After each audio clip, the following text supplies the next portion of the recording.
Happy Easter. For those of you in the Christian community, today is one of the most important days of the year, and I genuinely wish you a meaningful and reflective Easter. I consider myself a Christian, but I am not going to pretend that I have it all figured out.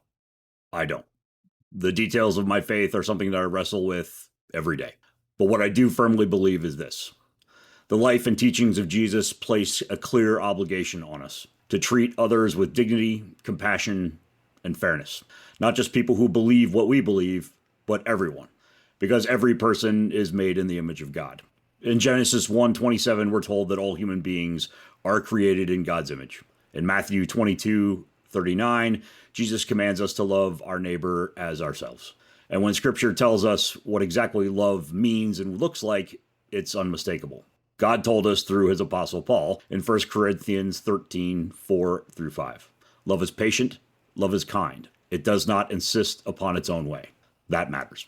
Because I am firm in the belief that insisting on a government that reflects your faith and your beliefs alone is antithetical to the selflessness and the sacrifice at the heart of the resurrection story. Jesus calls upon us to sacrifice, not just in dramatic moments, but in how we live every day.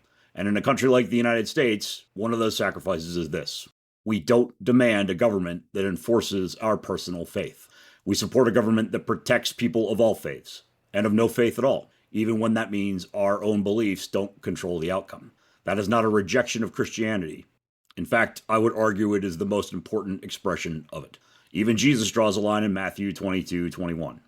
Render unto Caesar the things that are Caesar's, and unto God the things that are God's. That separation protects everyone, and it allows faith to remain something real, not something imposed. So whether your faith is certain or something you wrestle with like I do, happy Easter.